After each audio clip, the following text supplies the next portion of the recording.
Apocalipsis, vamos a pedir la dirección de Dios antes de iniciar. Poderoso Creador del universo, de todo lo que podemos y no ver, Padre, en esta hora venimos ante ti para pedirle la guía, Señor, para suplicarle que nos limite con su Espíritu, para que hable, Señor, con nosotros y podamos ser obedientes a su palabra, con la misma fuerza del Espíritu Santo, para ser hacedores y no solo oidores de su palabra. Gracias por este día, gracias por la oportunidad de reunirnos y una bendición para cada uno de los hermanos presentes. Todos se lo pedimos en el nombre de Yeshua, el Mesías, su Hijo amado. Amén. Bien, hoy estudiaremos el mensaje a la iglesia de Filadelfia y estamos en el capítulo número 3 de Apocalipsis, el verso número 7. Hemos estado viendo anteriormente, los mensajes que Dios ha estado mandando a la iglesia. Desde el inicio dimos algunos puntos claves de cómo interpretar el Apocalipsis. En el Apocalipsis tenemos una interpretación contextual en el momento en que se realizaban las cosas. Y también tenemos una interpretación universal que tiene que ver con la iglesia de todos los tiempos. Elohim está tipificando 7 iglesias, pero muchos de los teólogos, y al leer su palabra, podemos entender que son como 7 estadios de la iglesia universal o de la iglesia en general. Pero también fueron realidades contextuales en las que estaban ocurriendo en el momento en que el apóstol Juan pues desarrolló este libro profético del Nuevo Testamento para alentar a la iglesia. Este libro no oculta cosas, al contrario, revela cosas. Tenemos que tener claro eso. Es un poco difícil de entender cuando no lo hacemos en el Espíritu y cuando no lo hacemos con bases, por supuesto, de las doctrinas que son básicas para cada creyente. Pero sin la guía del Espíritu Santo nadie podría entender lo que la palabra dice. También tenemos otras dificultades para entender como es el contexto en que fueron escritas.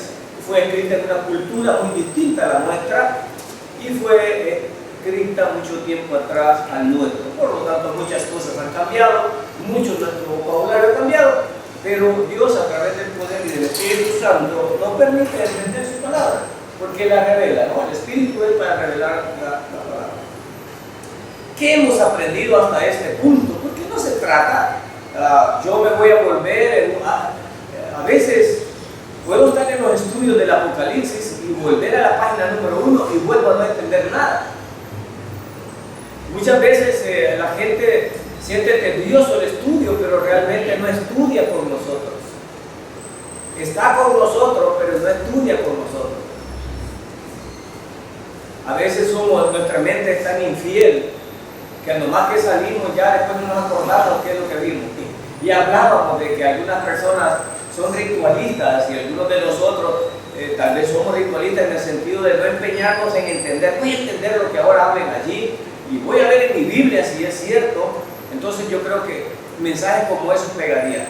En las iglesias que estaban recibiendo el mensaje del Todopoderoso, podría haber ocurrido lo mismo. Nosotros vemos que Él estaba mandando un mensaje a cada iglesia, pero la reacción de cada iglesia puede ser la reacción de cada iglesia hoy también. Es más, hay iglesias que no estudian el Apocalipsis y quizás en alguna medida tengan razón, porque nosotros que creemos, hermano, nosotros estamos firmemente creyendo y estamos esperando no la segunda venida del Señor, sino el rapto de la iglesia.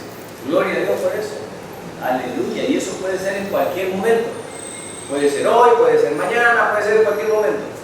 Pero alguien dice, no, nosotros no creemos en el rapto, sino que creemos en la segunda venida. Bueno, yo le voy a decir, te voy a dividir la segunda venida en 2 partes, o sea, que antes de que Él venga nos lleva a nosotros. Entonces, planteémoslo de esa manera. Por lo tanto, entendemos que muchas de las cosas que aquí se dice, la congregación o la iglesia o la asamblea no las va a vivir. Sin embargo, hay un mensaje actual en cada una de las iglesias a la iglesia nuestra, que yo puedo decir que es una iglesia individual. Cada uno es una iglesia, porque todos son templos y moradas del Espíritu Santo. Entonces, ¿cómo estás cuidando tu iglesia? ¿Y cómo te ha impactado cada uno de los mensajes que Dios te ha enviado hasta este momento? Ahora vamos con otro más y vamos a intitularlo como está ahí, el mensaje a la iglesia de Sardis. No, perdón, Filadelfia, Filadelfia. Verso 7. Escribe al ángel de la iglesia en Filadelfia, el santo, el verdadero, el que tiene la llave de David, el que abre y nadie cierra, y cierra y nadie abre, dice esto. Casi siempre vemos que cuando Dios está escribiendo a través de Juan, se identifica. ¿Qué pasaría, hermano, si usted escribe una carta y no sabe de quién es? No sé, yo recibo una carta y no sé de quién es. Entonces, es ridículo. Pero yo no sé por qué Dios hace un hincapié en cada una de las iglesias en la identificación. Y si usted ve la identificación en esta, a veces varía. Si usted ha estado con nosotros en cada uno de los estudios del Apocalipsis, se da cuenta que casi el principio y el final de cada una de las cartas escritas termina casi de la misma manera, ¿verdad? El escritor es el mismo, ¿no? A veces cambia algunos detalles de acuerdo con la congregación que vaya. Yo hasta este momento he aprendido muchas cosas y he aprendido que la iglesia, aunque es universal, Dios le habla a cada una de las asambleas individualmente. No está tal mensaje para todos. Fíjense que aquí hay algo bien curioso. A cada una de las iglesias le tenía un mensaje en particular, porque cada una de las iglesias tenía un comportamiento en particular. Hay una iglesia que pretende ser universal y entonces de lo que se dice allá, se dice en todas.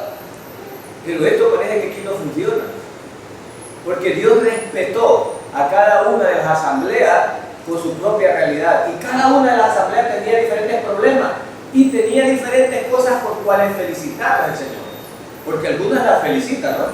Las felicita. Otra de las características de cada una de las cartas es, después del saludo, una felicitación. Cuando no hay nada por qué felicitar, pues bueno, creo que él se iba de otro modo, pero hay unas que la felicitaba después de saludarla y le decía, te felicito y me gusta esto, pero continuaba, tengo algunas cosas contra ti que voy a decir. Ustedes ven esa característica que está aquí. Entonces, Dios es amor, claro que sí. Pero ¿por qué Dios, después de que me dice algo bueno, me dice algo que no anda bien? Algo que no anda bien. En la congregación es igual. No es un show, ni tampoco son terapias de motivación, como algunas congregaciones hoy en día. No, hombre, hay crisis. Como hay crisis, en los hermanos hay que alentarlos que ellos van a ser ricos, que ellos no van a pasar por aquí. Hay enfermedad, no, pero hay que decirles que no le van a enfermar. Si les decimos que le van a enfermar, ya no van a venir y ya no van a dar. Juan tenía opinión en lo que escribió, o simplemente escribió lo que se le ordenó.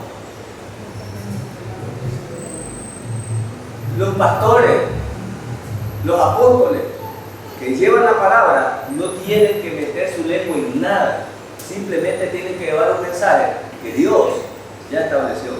Si le agrada, eso es como que yo fuera un cartero, un apóstol, un cartero que lleva un mensaje.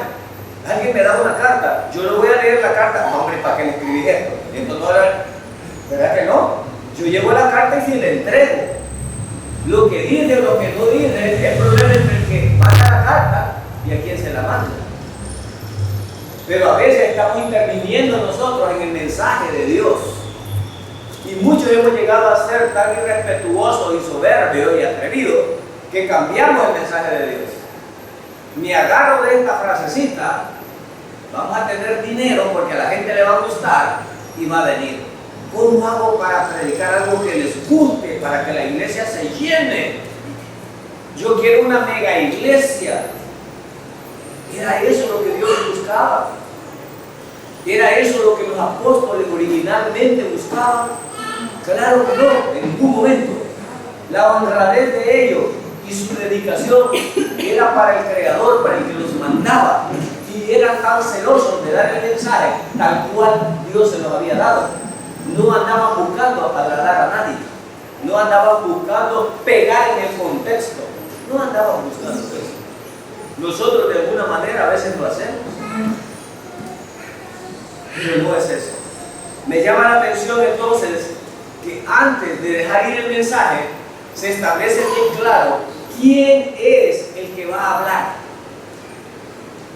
Y eso es para declarar autoridad. Es decir, yo les escribo a mi iglesia. Por lo tanto, la iglesia lo que tiene que hacer es obedecer. Deja claro en el verso 1. Deja claro que el que va a escribir solo es un siervo. No tiene autoridad, es un siervo. Deja claro ahí. ¿Y quién va a escribir? El santo. El santo. El verdadero. El que tiene la llave de David. Bueno, esto de las llaves. También algunos se quieren adjudicar conectándose con Pedro, pero ahora estamos hablando con David. Y habla de llaves. Bueno, entonces ahora yo había entendido que San Pedro andaba un montón de llaves. ¿Y quién se le ocurrió con un montón de llaves? ¿Cuántas puertas tendrá el cielo, hermanos? ¿Cuántas puertas tendrá el cielo? Y el llavero que anda San Pedro, entre comillas, que anda ahí titiriteando ese llavero, ¿tendrá una habitación para cada uno de nosotros? ¿O será una sola llave grandota en la puerta del paraíso? ¿Cómo será esa gran puerta? ¿Y la empujará Pedro? ¿Y cómo hizo para andar Pedro con esa llave después de que Jesús se la entregó? Porque algunos creen así como fábula esta cuestión. Pero ¿cómo interpretamos dar una llave? ¿Para qué sirven las llaves? Para abrir y cerrar puertas. Y lo que se estaba haciendo cuando se le dijo a Pedro era abriendo una puerta, porque ya habían cerrado otra, los judíos rechazando a Yeshua, su Mesías. Lo habían rechazado y se cerró esa puerta y se abrió otra. Y se abrió otra a través de la creación de la iglesia, a través de la edificación de la iglesia. En el Apocalipsis, aquí está hablando que David tiene un reino. Y entrar al milenio de ese reino también hay una llave para entrar. Hay algo para entrar. Los judíos querían entrar al reino milenial. ¿Recuerdan que alguien preguntaba cómo estaré en el reino? ¿Cómo entraré al reino? Ellos sabían del reino, pero ¿quién tenía la llave del reino? Aquí es David. Pero aquí dice, quien se está identificando como tener la llave de David, como podría decir de Pedro, está hablando que es quien, el verdadero, el santo, el que tiene la llave, el que abre, y cuando él abre, hermano, nadie cierra, y cuando él cierra, nadie abre. Entonces, no es que Dios tenga su promesa por tardanza, como algunos creen, sino que Él tiene misericordia para que muchos más se salven. ¿Por qué no viene el Señor?, dicen algunos. No, no se trata de eso. Se trata de que Él tiene paciencia, Él tiene tolerancia y Él tiene amor. Entonces, y Filadelfia significa algo de esto. El amor filial, por eso viene de Filadelfia. Nosotros ya sabemos eso. Este amor filial no es sencillo. A veces hablamos con mi esposa y nos reímos de ver cuán inútil somos como siervos y qué desgraciaditos somos como cristianos. cristianos. Y antes nos reímos porque ella decía que ser evangélico era lo más sencillo del mundo y lo más fácil. Eso solo levanta la tapadera y te salva. El católico se creía poderoso porque el catolicismo sí que es socado. ¿Socado de qué? Si estaba peor. Ellos disfrutan con todo, ¿no? Y no hacen nada. Y al final dicen que es más difícil allí. Pero cuando ahora conversamos y entendemos lo que es la vida de un cristiano, de un seguidor de Yeshua, vemos cuán sucios somos y que solo Él es santo, santo, santo.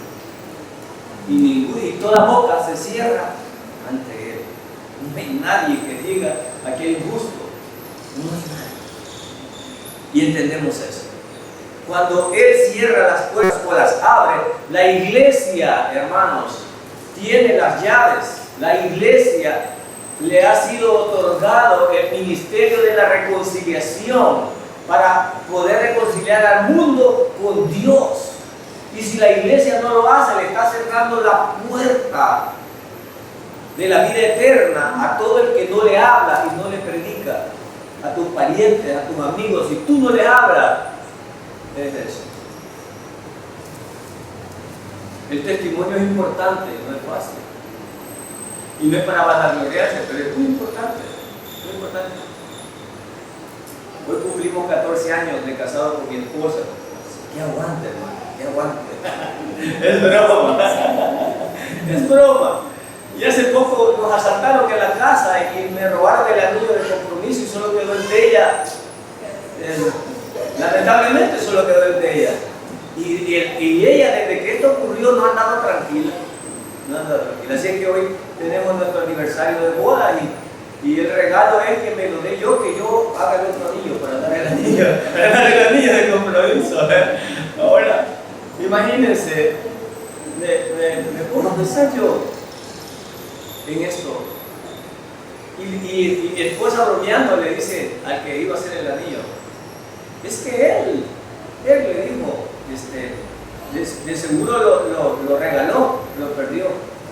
Y a esa persona yo le había hablado del evangelio y le dice él, no, y él no hace eso, él no puede hacer eso, él es creyente, le dijo, él no hace eso. Y después le reía, porque estábamos bromeando con respecto a eso. Abrir y cerrar, hermanos. Se cerró una puerta en el arca de Noé. ¿Y quién la cerró? ¿Quién la cerró? Dios la cerró. ¿Y pudo entrar alguien? Ya no pudo entrar nadie. Esta es la oportunidad para las naciones a través de la iglesia, al escuchar el evangelio, de poder entrar a la barca de la salvación eterna a través de creer en el Señor Jesús. Amén.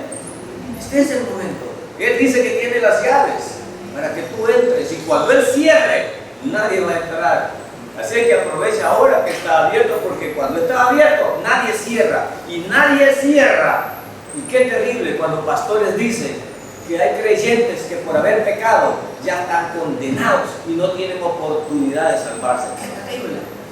Los judíos, el Señor les dijo, ustedes no entran ni dejan entrar a nadie. Habemos algunos hermanos que hacemos lo mismo. La gracia está abierta y el Señor recibe a todo y no hay ningún pecado que el Señor no perdone. Él perdona todos los pecados. No hay ninguno. No te dejes engañar. Él es amor y Él es perdón. Y en este momento la puerta está abierta y el peor pecado que tú pienses no te condenará en ningún momento, porque Él es el santo, Él es el verdadero y Él dice que la puerta está abierta. Eso es lo que dice Él. Dice esto, habiéndose presentado ahora, habiendo establecido que hay autoridad para lo que va a decir, ahora dice esto. Verso 8. Yo conozco tus obras. Esto se ha ido mencionando en todas las cartas. Yo a veces también me pongo a reír con el Señor de cómo somos de nosotros de débiles y a veces de ignorantes. Yo le digo, Señor, perdona mi ignorancia. Algunos hermanos angustiados, algunos gritan, algunos hermanos. Dios conoce nuestras obras y Dios las conoce, hermano. Si tú estás obrando mal, si tú estás obrando bien y solo porque el pastor no te vio o porque el pastor no te felicitó, crees que tu obra no te tomó en cuenta, estás perdido, hermano. Dios ve bien tu obra. Y también, si tú pecaste o engañaste y porque el pastor no te vio, tú crees que estás salvo, estás perdido completamente, hermano. Él conoce tus obras. Y por eso es que nosotros nos equivocamos, porque a veces nosotros creemos que hay hermanos que están recibiendo lo que no merecen, pero nosotros somos ignorantes. Por eso en la Biblia nos dicen que debemos de tener cuidado con esto, porque el soberano sabe cada quien las obras que ha hecho. Es más, y Él las probará. Él las probará. Entonces aquí le queda establecido la congregación y a cada uno de los creyentes en esta noche, hermanos, todo lo que tú hagas para el Señor, desde lo más sencillo hasta lo más complicado que tú quieras, si lo has hecho con amor, Él te dirá: yo conozco tus obras y te voy a premiar con esto. Nada de lo que tú hagas para Él. Es más, Pedro una vez lo retó y le dijo: caramba, si este rico, cumpliendo los mandamientos, dices tú que no va a entrar en el reino, y entonces ¿qué vamos a cachar nosotros que somos pelados y solo lo que hemos dejado de la familia? ¿Pero qué vamos a cachar? ¿Y cuál fue la respuesta de Él? ¿Sabes qué? Yo no me quedo con nada. Todo lo que hagan yo se lo voy a multiplicar a ustedes. Cualquier obra que ustedes hagan, el que hace trabajo para el Señor, hermano, es trabajo seguro. Él jamás no les pagará. Él es fiel. Si alguien es infiel somos nosotros, pero Él es fiel. Y hay muchos que están gozando por obras que han hecho, y hemos hablado con eso a veces, de bendiciones que tienen gente que creemos que no merece bendiciones, pero tú no sabes las obras que Él hizo por las cuales hoy están gozando la bendición que tiene. Si hubiéramos visto a Salomón, hubiéramos dicho: ese es un perdido, y cómo es posible que tenga tanta pujante. Pero ahí, hermano, estaba haciéndose una promesa de un siervo fiel para un hijo que Dios le había prometido. Y habemos muchos abusando de las intercesiones de la congregación.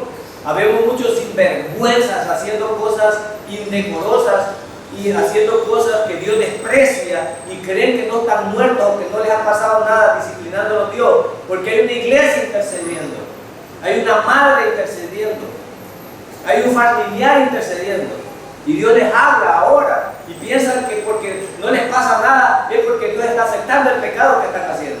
No es eso. La intercesión de muchos a veces hace que Dios tenga misericordia y no proceda y les permita dar chance de que se... Pero hay un límite, ya estudiamos eso, hay un límite. Estas iglesias les estaban dando un ultimátum, ¿o no? Les estaban dando un ultimátum a estas iglesias. Ahora Dios nos habla, y nos habla claro con respecto a esto.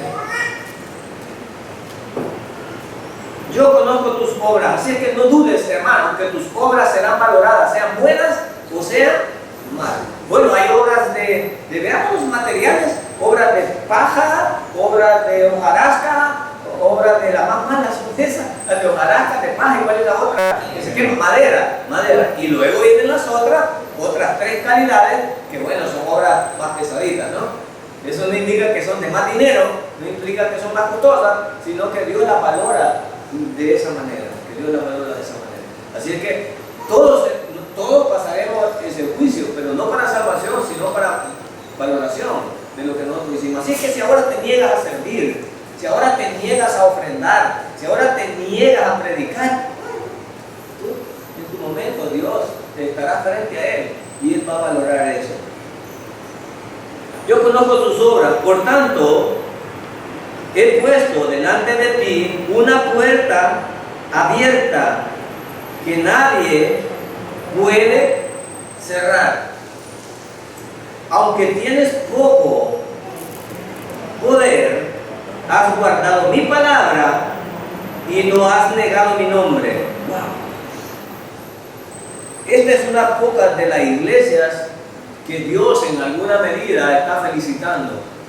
Y esta iglesia tenía las puertas que las tenía abiertas. Es decir, estaba predicando, estaba salvando. Esta iglesia estaba siendo fiel, estaba llevando el mensaje, estaba guardando la palabra de Dios, tenía fidelidad. Y si ustedes ven, no hay que ser una mega iglesia para eso. Él dice un poco aquí, aunque tienes poco, ¿qué? Poca fuerza, poco poder, es decir, no son 10,000 miembros, no son 10,000 miembros, pero tú tienes las puertas abiertas. Es decir, en esta congregación, aunque seamos 100, tenemos las puertas abiertas para todo aquel que quiera entrar a la vida eterna. No le estamos cerrando las puertas, espero de que no estemos cerrando las puertas. Hermano, y yo puedo ir a tu iglesia, para ir a mi iglesia, tú debes de dejar de tomar, debes de dejar de fumar, así como te vestías, no, esos vestidos que das, y empiezan unos a cerrar, ¿la qué? La puerta. Además, yo creo que tú andas en malos pasos, creo que no eres casado. No, pero estás en fornicación. Tú pareces que sos homosexual. Tú pareces que es un bastardo. No entras a la iglesia. Es más, a te tienes que poner y empiezan. Están cerrando las puertas. Pero esta congregación las tenía abiertas. El Señor tiene los brazos en este momento abiertos. Tenemos que ser una congregación que tenga las puertas abiertas para que todo aquel que quiera entrar a través de nuestro Salvador no tenga ningún problema. En este caso, estaba diciendo, tú y no es necesario que tengan tanto poder, tú tienes poca fuerza, tienes poco poder, pero has guardado. ¿Qué es lo que había guardado que le daba poder a esta iglesia? No en número ni en dinero, sino poder en el sentido de tener las puertas abiertas de la salvación. Que has guardado ¿qué? Mi palabra, no te ha vendido. No te ha vendido a traer un poco de gente y hagamos un show y nos vendamos a artimañas. Valernos de artimañas para traer gente. No estoy criticando al que lo haga, es Dios el que juzgará. Pero nosotros no tenemos que usar artimañas, es el poder del Espíritu Santo que debemos de garantizar que el que sea que traiga a la gente. Amén. Es el poder del Espíritu Santo que es el que lo guiará toda verdad. Es eso lo que nos interesa. No nos interesa el dinero de nadie, ni nos interesa el número de personas. Al fin y al cabo, cuando Noé estaba predicando durante todo ese tiempo, apenas pudo salvar a su propia familia. ¿Y Dios lo juzgó por eso? No lo juzgó por eso. No lo juzgó. Él fue obediente. Y esta congregación estaba siendo obediente y había guardado su palabra. Hermano, estamos guardando la palabra en esta congregación. Estamos guardando la palabra. Somos honestos en la palabra, en decir la verdad y no andar diciendo cuestiones que no son solo para beneficio propio. Hermano, entre más diezmes, tú prosperarás y las enfermedades no llegarán. Porque necesitamos Cristo. Hubo una iglesia que inventó que según pagabas vos, te quitábamos pecado. Te quitamos pecado, según pagabas. Es más, y hasta pecados adelantados. Si ya estábamos un poco libres del pecado que haber pagado y necesitamos dinerito, danos una fichita y ya por el pecado más adelante, ya estás pagado. Ya estás pagado. Bueno. Y eso funciona porque ¿quién no peca, hermano? Yo creo que dejaríamos bastante dinero aquí, pero no, tenemos que guardar la palabra, la pureza de la palabra, tenemos que guardar la verdad, porque ya dijimos que el que habla ya es la verdad, el verdadero, dice.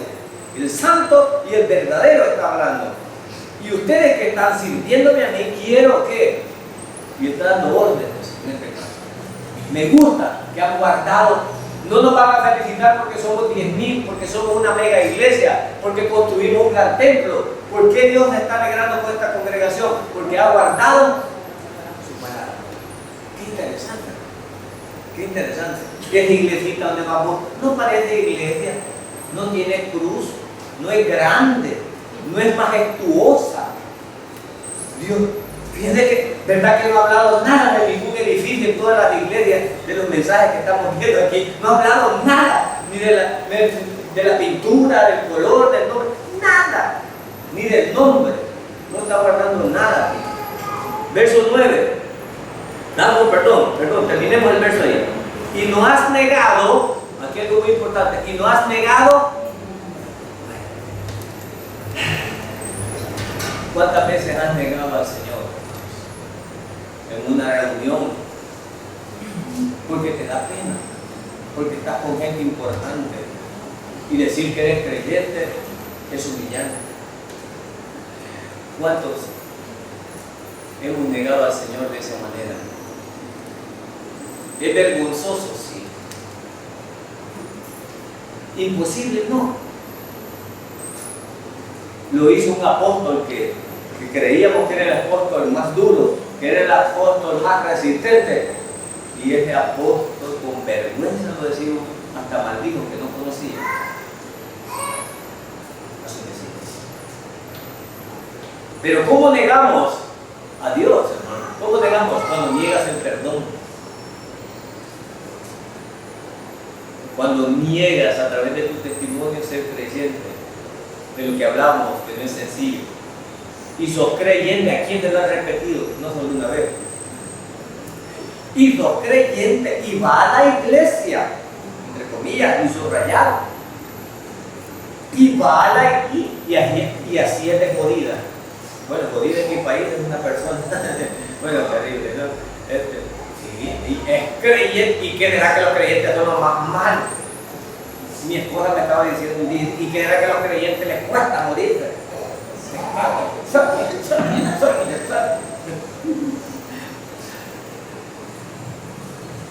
Los creyentes, y hay gente que cree que cuando la gente no se puede morir es porque de manera que hay, yo no sé mucho de eso, pero dicen que porque hay penas, que no hay perdón, que no sé qué, que hay un montón de cosas, ¿verdad? Y yo le dije, y bueno, todos los que están en la iglesia son creyentes, hermano. Todos los que están en la iglesia son creyentes.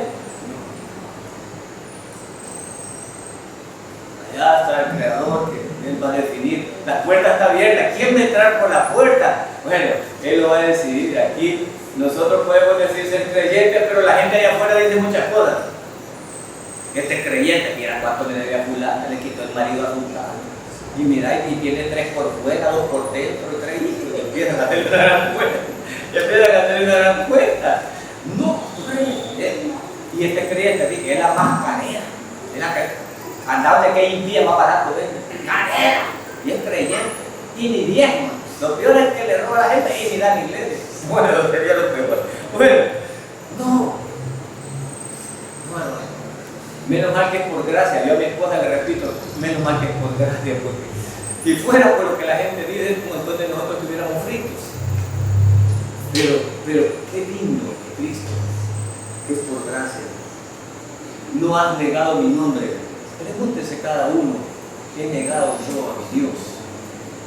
Lo niego con mi familia. Vengan, que vamos a orar hoy en la noche para que Dios nos guíe. Vamos a orar. Vengan, siéntense. No, que espérate después de la película, cálmese. No, que yo no he terminado acá. Vénganse a hincar aquí. Bueno, es que cuando el hombre manda la casa. Y si el hombre dice que puede también. No lo sé. Pero ¿cuántos niegan? ¿Cuántos niegan? Das testimonio orando cada vez que comes. ¿Cuántas veces oraba Daniel al día? Y nosotros deberíamos orar, digo yo, no menos de 5.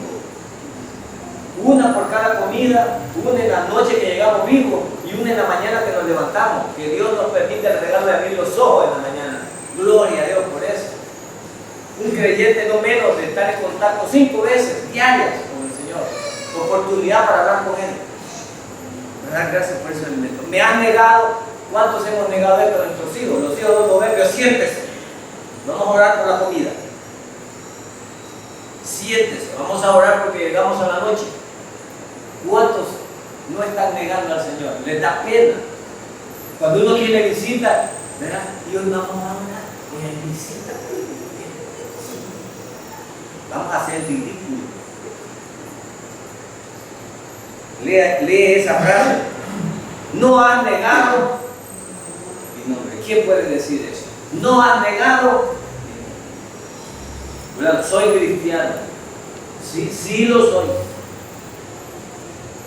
¿Cuántos tenemos valor?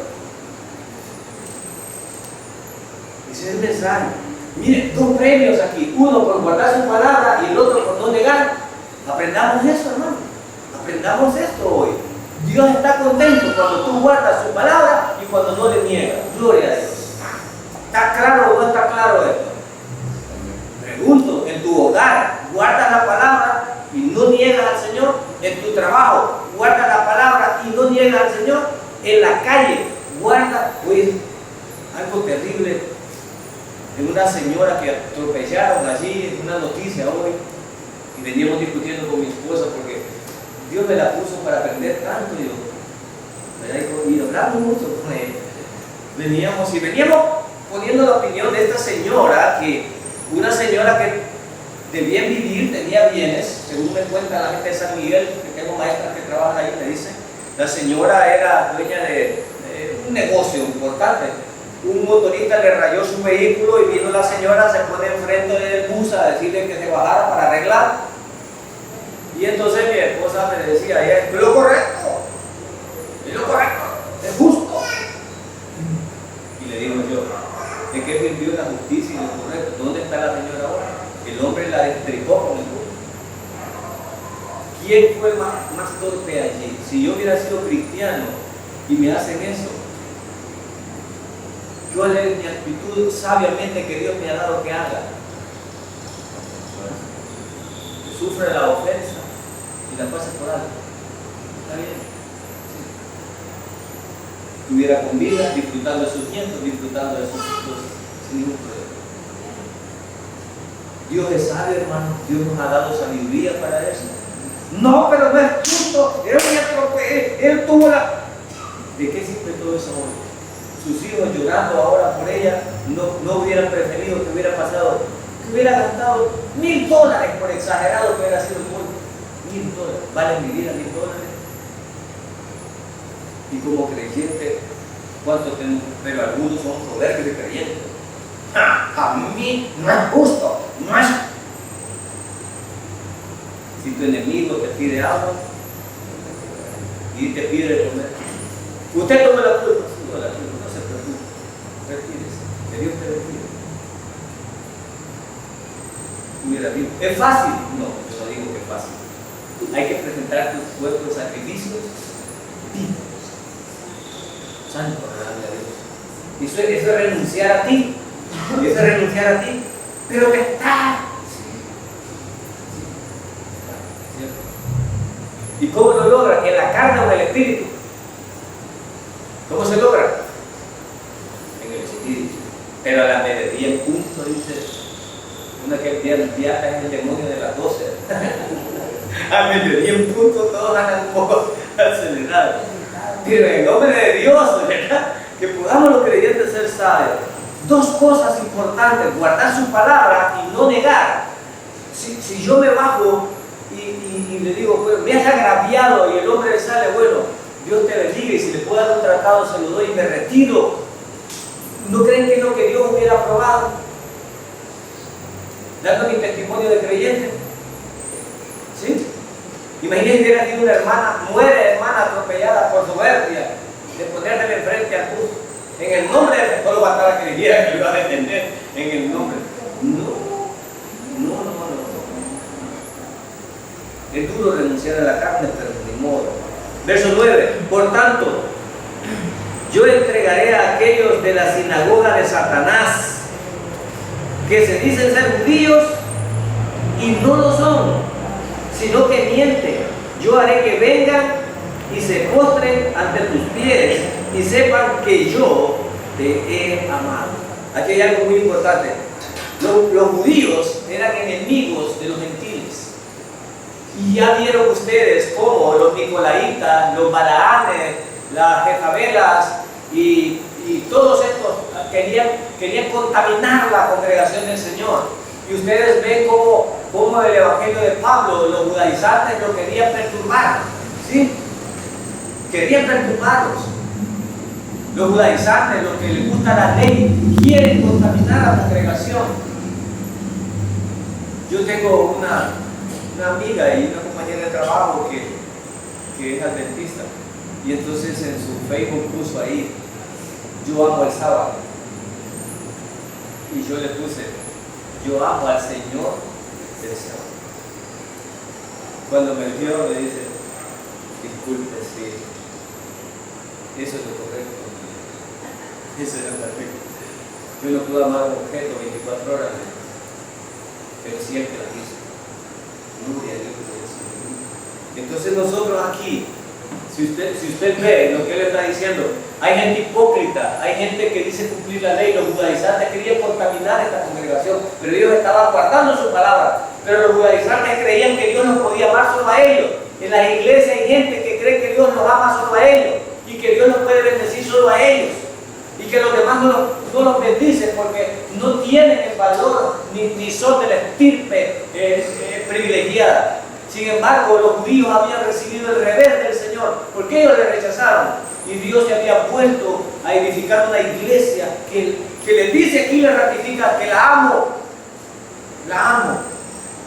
Y eso que se dice judíos, les voy a demostrar. Y van a llegar ante ustedes. Bueno, hay algo humillante para ellos. Es decir, ellos se creen por ser los originales. Ellos se creen, algunos se creen por eso. Pero Dios le está diciendo aquí, no. Los judaizantes, ya dijimos, persiguieron a Pablo, persiguieron a la iglesia. No eran los impíos que perseguían a la iglesia, los perseguían los líderes judaizantes. Los sacaban de la sinagoga, los querían matar. ¡Qué terrible! Como ahora a la verdadera iglesia y a los salvos los persiguen otros que dicen no ser salvos, que están luchando por la salvación y se enojan porque tú le digas que eres salvo. Porque creen que solo ellos, y ellos tienen la fórmula de cómo ser salvos. Sin embargo aquí, Dios, además de demostrarles que están equivocados y además de demostrarnos que dentro de los grupos religiosos va a haber gente equivocada, Él dice, añade esto, y no lo son, sino que mienten. En la iglesia puede estar llena, pero no todos en la iglesia, hermano. Y yo no juzgo, sino que aquí está hablando Dios de la iglesia de Filadelfia y había gente infiltrada ahí. Había gente hablando allí. Y dice, yo haré que vengan y se postren.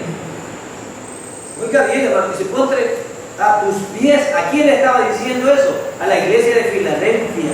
Le estaba diciendo que los judíos, como lo rechazaron a él, ahora la única forma de salvar a los judíos era a través de qué? ¿A través de qué? A través de la iglesia. Y al llegar a la iglesia ya no tenía ningún poder como judaizantes, porque el judaísmo se caía ahí. ¿Y quién era el centro de todo? Cristo, Yeshua. Por lo tanto, el judío, ya el rabino, no podía tener el poder que tenía. El sacerdote ya no tenía el poder porque desaparecía. Porque todos fuimos bautizados por el mismo Espíritu. Entonces cuando entramos, allí no hay ni judío, ni griego, ni bárbaro, ni nadie. Dios los hace a todos igual. Por eso los vimos humillar. Y qué terrible para un judío después de creerse que era el pueblo de Dios, porque lo era. Y después de creerse y a nosotros verlo como nada, ahora ir a una iglesia donde esos que él miraba como nada. Qué humillante iba a ser para ellos. El pueblo de Dios que había partido el mar, que habían visto tantas maravillas, que habían comido el maná, que tuvieron profetas, que tuvieron todo tipo de maravillas. Y ahora tenían que ir a la iglesia del Señor. Y aquellos que creían bárbaros, los gentiles, ahora eran los líderes de esa iglesia. Imagínate. Por eso dice, y los haré que vengan y se postren a tus pies. Y que sepan que yo te he amado. Ellos creían que Dios no podía amar a los que no eran judíos. Si ustedes ven en el libro de los Hechos, uno de los problemas más grandes que vemos es que ellos no creían que Dios podía salvar a gente que no fuera judía. No lo creían. Y no creían que la gente podía salvar sin cumplir la ley. Son cosas que aprendemos en el libro de los Hechos, una transición del judaísmo al cristianismo y entender que estábamos bajo la gracia. Para ellos ha sido difícil. Y dice aquí eso, verso número 10. Porque has guardado la palabra de mi perseverancia o de mi paciencia, yo también te guardaré de la hora de la prueba. Esa hora que está para venir sobre todo el mundo, para poner a prueba a los que habitan sobre la tierra. En este verso 10 es donde se hace la mayor confusión de las congregaciones. Se hace la mayor confusión, pero de todos modos, hermanos, estamos hablando de tiempos proféticos. Estamos hablando de tiempos que iban a suceder posteriormente. Algunos dicen en este verso número 10, interpretan que en este verso número 10 Dios está diciendo que nosotros vamos a pasar por la tribulación y que Dios nos va a salvar de la tribulación como salvó al pueblo cuando estaban en Egipto, como salvó a su pueblo. Nosotros creemos que no vamos a pasar por la tribulación, sino que creemos que Dios nos levanta con Él mientras desata toda la tribulación y todos los castigos para esta gente. ¿Por qué digo esto? Si leemos bien el verso, en la versión que ustedes tienen en la parte final, dice, esa hora que está por venir, como dice en sus versiones. Irá de venir. ¿Está hablando de qué? Futuro, presente. Está hablando de futuro. Entonces está hablando del futuro. Si nosotros notamos, la iglesia a la que le digo esto ya no está. Obvio, no pasó, ¿no? No pasó por la tribulación, sino por los problemas que tenía en ese momento, pero no por la tribulación. Hay algo clave también aquí, porque va a poner a prueba. ¿A quiénes va a poner a prueba? Según esa versión, ¿a quiénes va a poner a prueba? ¿A quién? Al mundo. Al mundo, no a la iglesia, sino que al mundo. Por lo tanto, el mundo es el que va a sufrir toda la tribulación del Señor y no la iglesia. Y Él está diciendo, por eso yo te voy a salvar. Algunos dicen al leer que está diciendo en medio de la prueba y no antes de la prueba. Y no antes de la prueba. Pero yo, hermanos, al final, yo en esto no tengo problemas. Si Él me salva en medio, antes o después, yo no tengo problemas siempre y cuando me salve. Amén. Gloria a Dios por eso. Yo no voy a pelear con nadie por eso. Pero la interpretación y lo que nosotros creemos es que Dios nos rapta y no va a dejar que su esposa, que la ira de Dios venga sobre su esposa, sino que vendrá sobre el mundo que no ha querido aceptar el Evangelio. Así lo interpretamos nosotros. Pero a otros se les respeta la interpretación de decir que no, lo que está diciendo aquí es que aunque no se puede sostener ese argumento, porque para comenzar está hablando del futuro. Segundo, dice que va a probar a todo el mundo, y no todo el mundo es creyente. Si fuera para la iglesia y estuviera hablando de la iglesia, no es universal que todos han creído en Dios. Obvio que no. Entonces aquí está hablando que va a probar a unos allá. Y está diciendo que va a librar a los que ya tienen su palabra. Hay dos grupos ahí bien definidos. Por lo tanto, la iglesia no tiene por qué probar. Pero sí va a probar a la iglesia apóstata. Es decir, voy a explicar eso un poco. Aquí van a haber muchos falsos creyentes que se van a quedar. Yo muchas veces les he dicho de forma de broma al hermano, hay que dejar otro juego de llave allí, por ahí, porque cuando venga el rapto, algunos se van a quedar. Y cuando se queden van a decir, yo me venía a dormir a los estudios, no entendí, realmente fallé, pero ahora me voy en el segundo viaje. Porque habrá oportunidad todavía de salvación después del rapto. ¿Habrá oportunidad? Habrá oportunidad. Y como oyeron la palabra de Dios, entonces ellos van con más movimiento, pero pueden alcanzar. Así que nosotros vamos a dar un juego de llave ahí. Gloria a Dios. Amén. No todos nos vamos, ¿verdad, hermanos? Todos. Amén. Todos creemos. Pero por qué acaso dejamos un juego de llave ahí para que sigan abriendo aquí la congregación, en la tribulación, y bueno, algo va a pasar. No, hermanos. Estamos confiando que todos vamos a ser salvos en eso. Entonces, hay dos grupos ahí, claro, y Dios habla claro que por haber sido fiel no va a pasar la tribulación. ¡Ay, que persevere hasta el fin! No está hablando de eso. Está hablando con gente ya salva, que ella estaba felicitando. Simplemente está hablando de que no va a pasar por la tribulación. Y la iglesia le ha sido prometido que no va a pasar por la tribulación. ¿Verdad? De hecho, no va a pasar. Y eso es lo que está estableciendo ahí. Verso 11. ¿Verdad? Dice, verso 11, vengo pronto, retén firme lo que tienes, para que nadie tome tú. Pregunto, ¿nadie tome tú? ¿Ya tenían corona? No. Lean bien, ¿cómo dice? Lean, ¿cómo dice? ¿Cómo dice ahí? Ajá. Si yo te digo, esta es tu tiene. ¿Pero la puede perder? Sí, la puede perder. ¿Está hablando de la salvación? No está hablando de la salvación. Aquí estábamos hablando de los premios, así es. Entonces le dice, hey, ya tienes una corona conmigo. Ya al principio le digo, tú ya estás bien conmigo. Yo no quiero problema. Pero, ponte dinámico para que no pierdas lo que tienes. No pierdas tu corona, no pierdas tus galardones. Eso es lo que está diciendo ahí. Y dice, vengo pronto, retén firme. Es decir, porque Dios sabía que en lo que Él viene, muchos creyentes, hay creyentes que están fieles cuando piensan que viene el fin del mundo, se ponen bien consagrados. Se ponen bien, hagamos más culto, que duren más los cultos, porque piensan que viene el fin del mundo. Ya no vino. Bueno, entonces el Señor está diciendo aquí, retén, porque el Señor sabía que ellos no iban a ver su venida. Él sí lo sabía, ellos no lo sabían.